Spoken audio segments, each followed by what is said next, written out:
I was in an arranged marriage with a cold and indifferent alpha. He didn't like me. He hated being touched by me. If I spoke just a little too sweetly, his expression would darken as he muttered, "Speak properly. Don't whine." Okay. I was already dreading my upcoming heat. That was when something strange happened. Suddenly, a string of floating comments appeared in front of my eyes. "Baby, stop rewarding him. Careful or he'll wreck you." Like eyes rolling back wrecked loudly cranks. Did you not see that old man's eyes going red at the corners? He's about to pounce any second now. Lionel ran into a sweet little omega like you, he's probably already exploding. Welcome to History Channel. Subscribe to follow all our latest adventures. Story begins. I married a cold, aloof alpha. He didn't like me. He hated it when I touched him. If I so much as said a few extra words, his face would instantly harden. "Speak properly. Don't act coy," he'd say. Right. I was beginning to dread my upcoming heat. Then, out of nowhere, a strange line of glowing text appeared in front of my eyes. "Baby, stop rewarding him already. Careful or he's gonna break you." Like eyes rolling back kind of break you loudly cranks. Didn't you see the old man's eyes turning red at the corners? He's about to pounce. With a sweet little omega like you, Lionel Rossington's probably about to explode. Someone give us a POV from his side, please. Rumor had it that the cold-faced CEO, Lionel Rossington, had become a completely different person after getting married. You know, Anthony Stone mimicked Lionel's deep, solemn voice over the phone. "I'm a married man now. My wife keeps me on a tight leash. She makes me be home by 7 sharp or she'll throw a fit." He burst out laughing before I could respond. "Tony, you really trained him well," he teased. "How'd you do it? Teach me your ways." I lay on my bed, a little disheartened. "But I never asked him to be home by 7, I murmured. "You think maybe he's seeing another omega?" Lionel Rossington didn't like me. He might even hate me. Anthony tried to comfort me. "Tony, you're overthinking it. That man is whipped. Seriously. Who else in our circle gets home by 7 every night, no matter the weather, turning down all social invites just to be with his spouse?" Was that really true? Just then, I heard the front door open. I shot up from bed, smoothing down my clothes in a panic. "Anthony, I gotta go. I think he's home." I ran out into the hallway. Lionel was at the entrance, changing out of his shoes. I practically bounced up to him, smiling brightly. "You're home." He barely looked at me. "Yeah." I reached out to take his briefcase. He dodged my hand immediately. "I'll carry it myself." That little motion stung more than I'd like to admit. "All right. What do you want for dinner?" "I'll let Auntie May know." "Anything's fine." I really did like him. My pheromones practically dragged me toward him like gravity. He walked inside and I followed, trying to make small talk. But then he stopped. I walked straight into his back and caught the faint scent of his pheromones. A cool, resinous scent of amber, woodsy, clean, and elegant. I couldn't help but breathe it in. Lionel's brow furrowed. He sounded almost annoyed. "Don't stand so close." I froze, watching as he walked off into his study. Since our marriage, we hadn't once shared any real intimacy. He avoided me at all costs. He even slept in the guest bedroom every night. Staring at his retreating back, I felt a lump rise in my throat. Next week was my heat. Lionel Rossington hated me. There was no way he'd help me through it. If he couldn't stand me, why had he agreed to the marriage in the first place? I didn't eat dinner. Just lay curled up on the bed, quietly wiping my tears. "Anthony, I'm so upset," I sniffled into the phone. "Lionel Rossington's being so mean to me. How can he treat me like this? He acts like such a perfect husband in public, but he's so cold to me at home. I mean, come on, I graduated from a top university. I'm a pedigreed omega who's been spoiled since birth. I'm pretty, I have a good figure. What's there not to like?" Anthony sounded furious. "He's really treating you like this? That two-faced bastard." "It's okay, Tony. If he doesn't like me, I still have you. You're the one who loves me most in the whole world." Anthony and I had grown up together. He was an omega too. We were inseparable. I blew him a kiss through the phone. I love you most too. Just then, there was a knock at the door. I turned and saw Lionel Rossington standing there. Did he overhear? He was the president of the Rossington Corporation. Surely he wouldn't stoop to eavesdropping? What is it? I asked. I came to get something. His eyes quickly swept the room. When they landed on me, the tips of his ears turned red, and he quickly looked away. I followed his gaze. Oh no. I was sprawled messily on the bed in a thin white tank top that had ridden up to my waist, paired with loose shorts that barely covered my thighs. We were married, but still, I felt so exposed. Lionel walked over to the dresser, grabbed something random, and fled the room. I buried my face into the pillow in mortification. It was too hot these days, so I'd taken to sleeping in lighter clothes. I hadn't expected him to barge in like that. Would he hate me even more now? Then suddenly, another stream of floating text appeared. Baby, stop rewarding him already. Careful or he's gonna break you. Like, eyes rolling back kind of break you loudly cries. Didn't you see the old man's eyes turning red at the corners? He's about to pounce. With a sweet little omega like you, Lionel Rossington's probably about to explode. Someone give us a POV from his side, please. I stared at the mysterious text, blinking. Broad daylight, and these were way more explicit than any encrypted files Anthony had ever sent me. My face flushed bright red. A few minutes later, Lionel's voice called from the doorway. Tony Cole, come eat supper. Puzzled, I pulled on some clothes and walked out. Auntie May came cheerfully out of the kitchen, holding a steaming bowl of risotto. Sir just noticed you didn't eat earlier, she said kindly. Said maybe it's too hot and you didn't have much appetite. So he asked me to make you a little risotto. Try it, dear. If you don't like it, I'll make something else. How did Lionel Rossington know I liked risotto? Thank you, Auntie May. This is just what I wanted. And then, floating text appeared again. Lionel Rossington totally panicked when his wife didn't show up for dinner, loudly crying face. He only ate 2 bites without her and immediately Googled, what to do if your omega suddenly skips dinner? I glanced over at Lionel Rossington sitting on the sofa. Our eyes met unexpectedly. There was that split second of adoration in his eyes. A look so doting it was almost obsessive. He quickly looked away, pretending to be absorbed in his phone.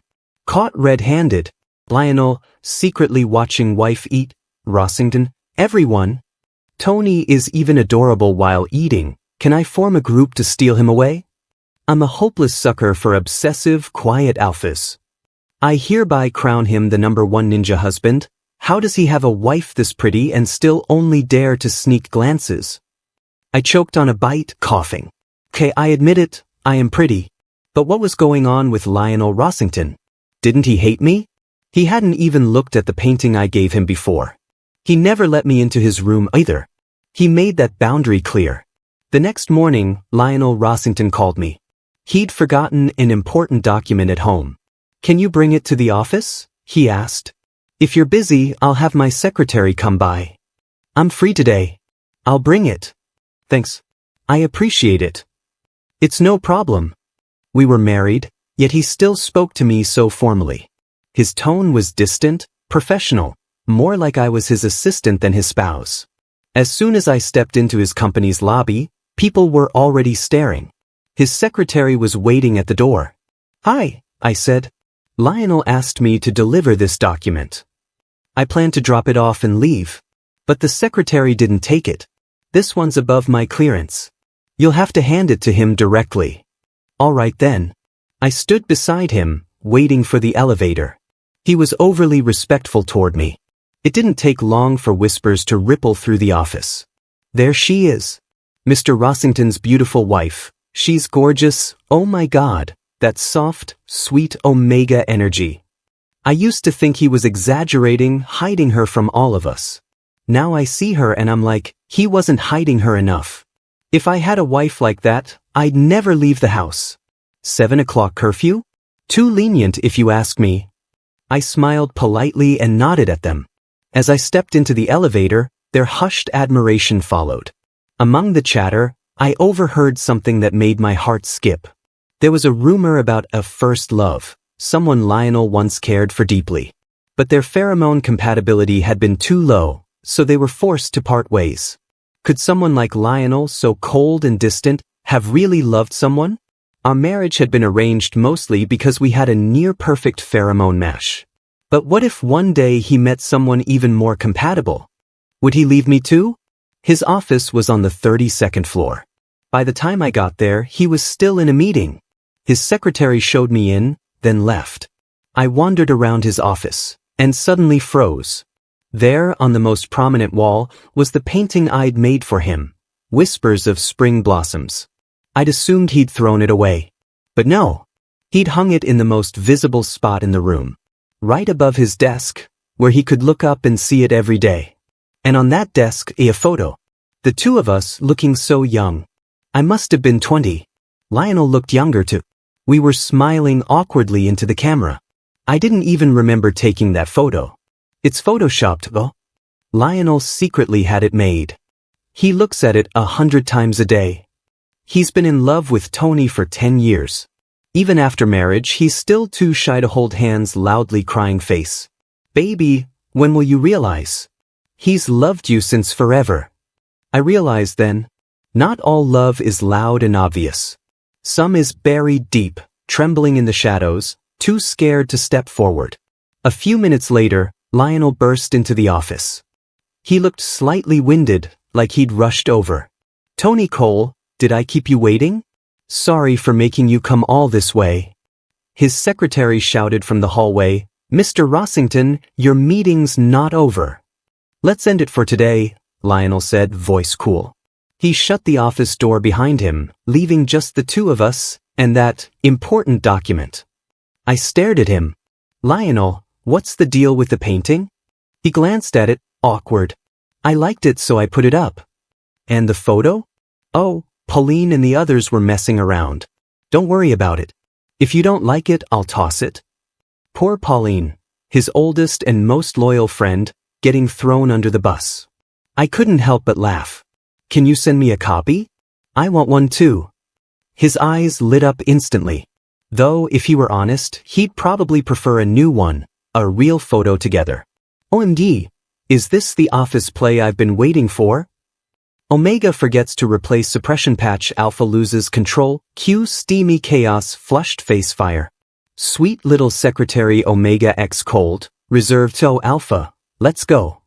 I jolted at the thought. In my rush to deliver the file, I'd forgotten to change my pheromone suppressant. A wicked little idea crept into my mind. I looked up at him, eyes wide, playing the helpless card. My Alpha. I left in such a hurry today, I forgot to change my suppression patch. My arm feels a little weak. Can you help me put it on? He stared at me, stunned. You want me to help? His voice shook with disbelief, maybe a little hope. You're my husband. Why wouldn't I? I said softly. Honestly, this kind of thing should always be your job. If I hadn't spoken up, would you have ever offered? I will next time, he said quickly. The always composed Alpha swallowed hard. And when his gaze landed on the flushed, tender gland at the back of my neck, that restraint of his began to crumble. The sweet, heady scent of gardenias lingered at the tip of my nose. Lionel Rossington wanted nothing more than to sink his teeth into the tender skin before him, to completely claim the Omega who was rightfully his.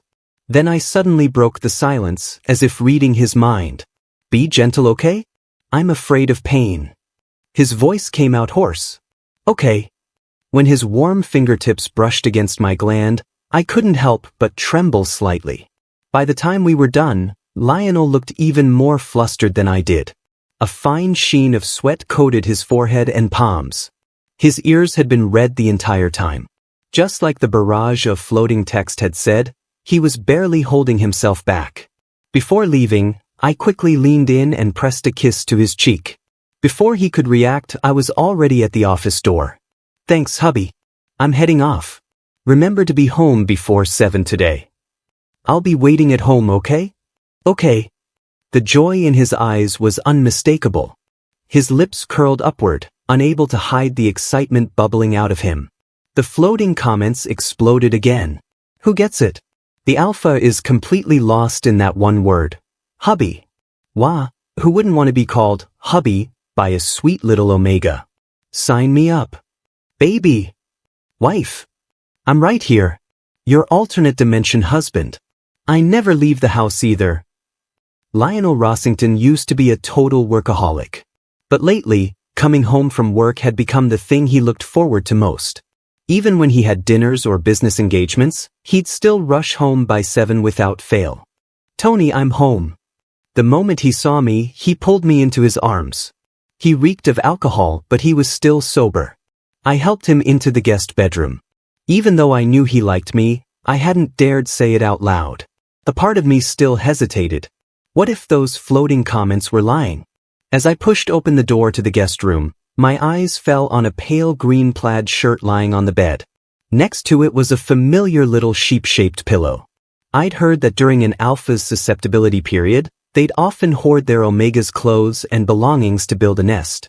But Lionel had been acting totally normal throughout our marriage. Auntie May even said his susceptibility phase had already passed. Maybe he didn't need me at all.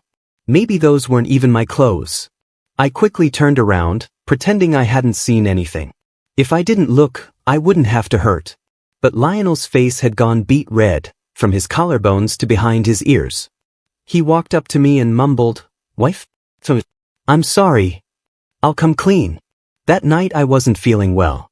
I couldn't resist and I was too afraid to scare you, so I took one of your old shirts you didn't want. That was my shirt? Isn't that the shirt Tony wore like 2 years ago? This obsessive alpha, my God. That shirt might not be entirely clean anymore. Only Lionel knows what he did with it, curled up alone in the dark, clutching a shirt that still smelled like his wife's pheromones. Now that they mentioned it, I did vaguely remember that shirt. I bought it during a shopping trip with Anthony Stone, wore it once or twice, then tossed it aside. I hadn't even met Lionel Rossington 2 years ago. How did he even get it? Still, now that I knew he liked me, I couldn't wait another second. I locked eyes with him, my voice low but firm. "Lionel Rossington, I want the truth. Do you like me?" I didn't care about any so-called first loves. As long as he liked me now, that was enough. "Yes," he said without a moment's hesitation. Then he shook his head. "No, love. Tony, I love you." That word, love, fell from his lips with a heavy, earth-shaking weight. After saying it, he peeked nervously at me, trying to read my reaction. Only now did I realize. His gaze had always been full of longing, of love. I held his stare, letting it wash over me. "So, how'd you get that shirt?" He blinked, then spoke in a near whisper. "It's kind of a coincidence. I happened to be walking past your building one day, and the wind just blew the shirt off your balcony. It landed right on my head. How did you know it was mine?" Even I had forgotten about it. My wardrobe was packed. Clothes I barely wore vanished from memory. He blinked again. "Because it smelled like your pheromones. Mine were gardenia scented." It made sense the shirt would carry some trace. But hearing this, he looked so prim and proper. Who knew he was actually a total closet perv? Sniffing my clothes in secret? But I liked it. Then why? I looked at him. "Why were you so cold to me before? You clearly liked me. Why did you keep pushing me away?" If not for the floating comments, I would have never realized he liked me. I would have thought he hated me. Lionel opened his mouth to answer, but then my phone rang. It was Anthony Stone. I had no choice but to take the call, leaving Lionel hanging. "Anthony, what's up?" He was nearly in tears. "Tony, your brother is the worst. It's 9 p.m. and he's still not home. Who knows where he is? Not answering texts or calls, he's hiding from me on purpose." I sighed. "Don't worry, I'll message him and check where he is." Anthony and my brother Frank had a complicated relationship. Anthony had chased after Frank for ages, and they'd finally gotten together. But now, Anthony's anxiety and need for control were starting to show. He was terrified of Frank being seduced by some random omega. And Frank, well, he'd been a bit of a wild card in the past. I tried talking sense into Anthony many times. Never worked. I messaged Frank. Hey, where are you? Anthony says he can't reach you and now he's calling me. Frank replied right away. In front of the house. Been squatting out here for 2 hours? Yeah, I probably shouldn't get involved in that drama. Just as I put my phone down, someone beside me looked pitiful enough to melt steel. Lionel Rossington, with his eyes drooping like a scolded puppy. Lionel Rossington? What's wrong? He stared at me, full of injustice. Tony, he whispered, voice low and wounded, you've never said anything that's sweet to me. You have someone else in your heart? I know. I've tried so hard not to bother you, but can't you leave a place for me? I just want to stay by your side, under any name. I don't even need to be called your husband, I swear, please. That night, he must have overheard my call with Anthony Stone. But only part of it. Especially that one line, Anthony, I love you too. Lionel Rossington finally snapped, but he's so heartbreakingly humble, loudly crying face. Did he misunderstand something? That's just our Omega baby's bestie. Was Lionel jealous? I didn't know whether to laugh or laugh harder. His eyes were rimmed with red, and he looked so pitiful as he spoke. I reached up and gently ruffled his hair. That's my friend, I said. We grew up together. Of course we're close. And he's an Omega. Plus, he's dating my big brother. So, can you finally tell me why you used to treat me so coldly? Lionel was more talkative after a few drinks, uncharacteristically unguarded. He began rambling answers to all the questions I'd once buried. I avoided you because I was afraid I'd scare you off. Because I liked you too much. I didn't want to ruin it. Everyone else had a wife to nag them home, but not me. They get texts and calls. I could be out drinking till midnight and no one cared. I was just a poor alpha who didn't have a wife who loved him. I thought you didn't want to marry me. Someone like you, Tony, someone so amazing. Why would you ever fall for someone like me? Low self-esteem is the hottest dowry a man can bring. Loudly crying face Lionel Rossington, you don't even know that your tears are literal adrenaline for your wife. Keep crying and watch her cry next in the best way. Smirking face. I'm reasonably suspicious someone here is being horny on Maine, but I lack proof. Lionel Rossington had the most breathtaking face I'd ever seen. Now it was flushed at the corners, his eyes glassy with tears, looking at me like I was his whole world. It made my heart ache in the softest, most ticklish way. Lionel Rossington, I said, I don't think I've ever told you this, but I like you too. I agreed to this marriage because I like you. I try to be near you every day because I like you. I asked you to help me with my suppressant patch because I like you. And when I call you husband, that's because I really like you. The moment the words left my mouth, warm lips pressed urgently against mine.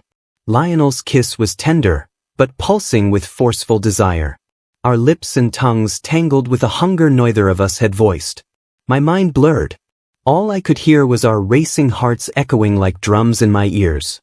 Baby, he whispered, voice like velvet, breath brushing against my ear, I like you so much. The heat in his voice pierced all the way down to my soul. I couldn't help it, I whispered back, me too. Suddenly, creak. The door swung open. Sir, the sobering soup is ready. Oh, I'm so sorry.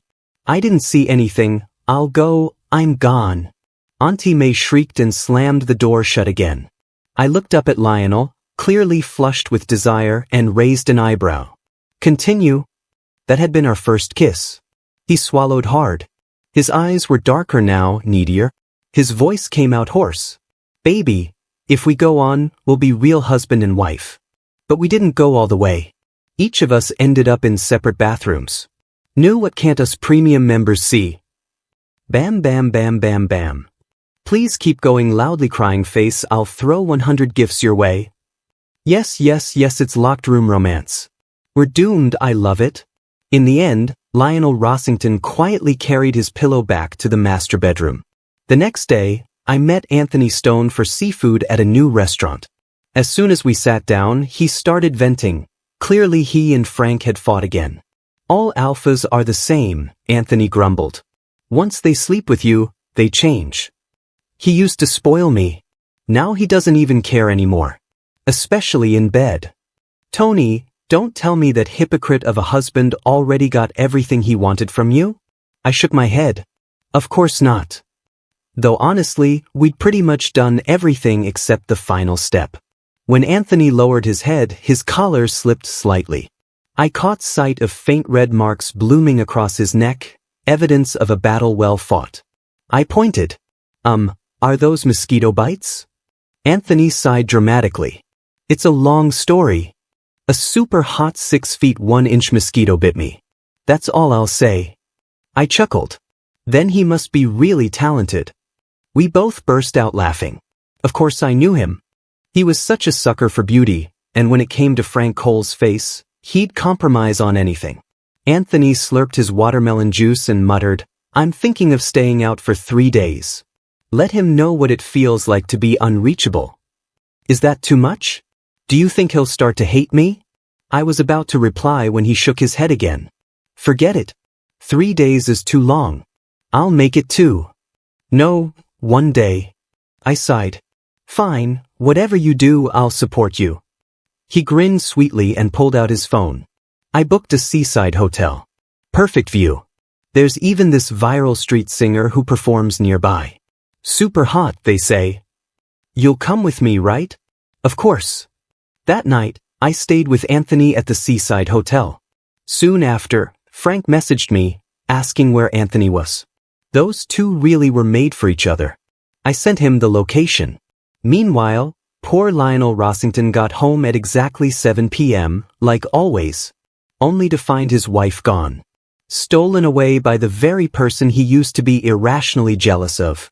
I texted him, hubby loudly crying face wait for me, okay? I'll be back in a couple of days. Just taking Anthony out for a little breather. He replied with a crying emoji. Okay. Without you, this house isn't a home. I probably won't sleep tonight. Last night had been the first time he returned to the master bedroom. He'd been so giddy he didn't sleep at all. Curled up beside his sweet-smelling Omega, drunk on love. But now he had nothing. Just a cold, empty bed, and the ghost of his missing wife. Tony, who are you texting? Anthony Stone had just come back with coconuts, handing one to me casually. Lionel Rossington, I replied. He's a two-faced jerk too. Don't talk to him. Okay. Half an hour later, Frank Cole showed up. Tony, Anthony. Standing in front of us was a tall, composed alpha.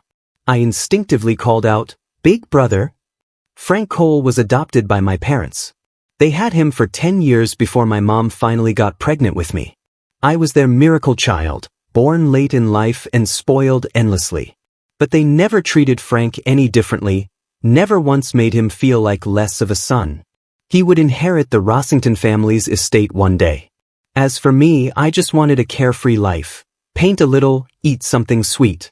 I left the two of them to talk and wandered off, curious about that handsome street singer Anthony had mentioned. I was halfway down a side street when two alphas stepped out and blocked my way. Both wore ripped denim jackets, their arms lined with cheap, stick-on tattoos. They looked scruffy, sketchy, and downright ugly. Well, where'd this pretty little Omega come from? Out here all alone. Why don't we keep you company, sweetheart? Unmarked too? Damn boys, we just hit the jackpot. I'd never been in a situation like this. My brows furrowed as I snapped, get lost. You better go now. My friends are coming. The taller alpha laughed, smug. Oh, you mean that Omega? We saw him earlier. I bet he's already having his own fun somewhere, forgot all about you. It was clear now, they'd been following me for a while. I tried to stay calm, but my heart was racing. Quietly, I dialed both Lionel and Frank's numbers. Sizing up the situation, I figured I had maybe a 20% chance if things turned violent. Get your filthy hands off our precious baby Omega. Lionel Rossington's on his way. Stall them, baby. Just hang on a little longer. These two creeps need to be dragged out and neutered immediately. The scrolling comments helped steady me. Alright, what do you want? Money? I'll pay, just say how much. The alpha's eyes roamed over me, disgusting and hungry. Do we look like we need money? The air suddenly grew thick with a sickly metallic tang. He'd released his pheromones. I turned to run, but heat bloomed beneath my skin. My limbs went weak. My body started burning from the inside out. "You're disgusting." The suffocating scent invaded every breath. My mind grew fuzzy, each nerve ending screaming discomfort. I was being forced into an early heat. The taller alpha stepped toward me. His hand reached out and was immediately kicked in the stomach. He crashed backward. "Tony, are you okay?" "Lionel Rossington." At the sound of his voice, my tense body collapsed into his arms. "You came, finally." He'd been on his way to surprise me after learning our location. Thank God he did. The incident triggered my heat early. Lionel Rossington rushed me to the nearest hotel. "Tony, hang in there. I've already called for suppressants." I clung to him, trembling, voice thick with need. Logic had long melted under the fever. "Lionel Rossington, you're my legal partner. I'm in pain. I need you."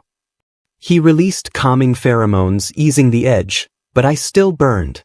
"Mark me, Lionel Rossington." His whole body tensed. He gripped me carefully. "Don't be afraid. I won't hurt you. I'll be as gentle as I can. But if you're uncomfortable, you have to tell me." 3 days passed. The room was thick with the scent of gardenias, twined with amber, intimate, saturated. My terrible heat had finally ended. I lay sound asleep in his arms. Lionel Rossington gazed down, utterly sated. His fingers gently traced the outline of my face. It had been 10 years. And now he had me, completely. His omega. My skin, my breath, even my heartbeat was now steeped in his scent. He wasn't even tired, he was euphoric. If anything, he felt he could go 3 more days. But he worried I wouldn't survive it. Meanwhile, the comment section had gone totally dark. Too many explicit remarks had triggered filters, leaving only a sea of asterisk. After everything, Anthony Stone was still overwhelmed with guilt. "Tony, I'm so sorry. It's all my fault. You almost got hurt because of me." I shook my head. "Don't blame yourself. I'm fine, aren't I? If anyone's at fault, it's those 2 alphas. They're the ones who should apologize. In our society, omegas are protected by law. Assaulting or attempting to assault one is a serious crime. Even though it hadn't gone that far, both alphas were now in custody awaiting charges." Anthony's eyes were red. "If I hadn't begged you to come with me, if I hadn't left with Frank, this never would have happened. It was an accident. I'd never blamed him." But then he grinned slyly and winked. "As an apology, I sent you a huge care package. Should be delivered tomorrow." "What did you send me?" I had a bad feeling. He stayed mysterious. "You'll see." I forgot about it until the next day, when I went to my art studio. I ran a small gallery space, living like a relaxed, part-time boss. The package arrived at home, and Lionel signed for it. When I returned that evening, I spotted the box immediately. It stood out like a sore thumb. The labeling alone was enough to tell me what was inside, and it was not safe for work. My face flushed to my ears. I tried to block it with my body. This was finished. He put the wrong address. "I'll send it back tomorrow." Lionel Rossington looked completely unbothered. "Really? Then how about we try it tonight?" I froze for a second, awkwardly mumbling, "You what?" Lionel Rossington's lips curved into a slow, knowing smile. "We can't let Anthony's generous gesture go to waste, can we?" What could they possibly be doing next, I wonder? Report. We're back in the classic, locked room, scenario. Now that Lionel's awakened, he wants to cling to his wife 24/7. If he could stay inside forever, he would. At this pace, the baby will be crawling by next spring. Sending 24 gift boxes for the celebration. Make that 25. Damn you, Anthony Stone.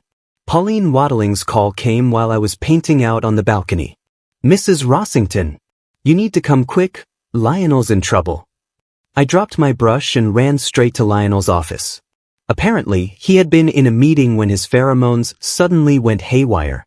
Now he was in a volatile state, spiraling into a breakdown that only I could calm. Once they got him restrained, I turned to Pauline, demanding, "How did this happen?" "He's never lost control before." Lionel lay passed out on the office's lounge sofa. Pauline fumbled with her words. "You should ask him when he wakes up." I frowned. "We've been married for this long, and he never told me." "You think he'll volunteer the truth now?" "I'm his legal partner. I need to know. I'm the only one who can actually help him when this happens." Pauline finally caved. "He had a surgery. He had his gland replaced." Lionel Rossington had undergone gland transplant surgery. Also, his pheromone compatibility with me would increase. Something heavy and indescribable swelled in my chest. How much more had Lionel Rossington been hiding from me? When he finally woke up and saw the look on my face, he panicked. "Pauline, what did you do? Did you upset my wife again?" Pauline threw up her hands. "I swear, Lionel, I didn't say anything." After I ushered her out, it was just the two of us left in the room. I remembered the rumor I'd once overheard in his company about some first love he couldn't let go of. A so-called white moonlight. "Lionel Rossington," I said slowly, "they say you had someone you loved deeply.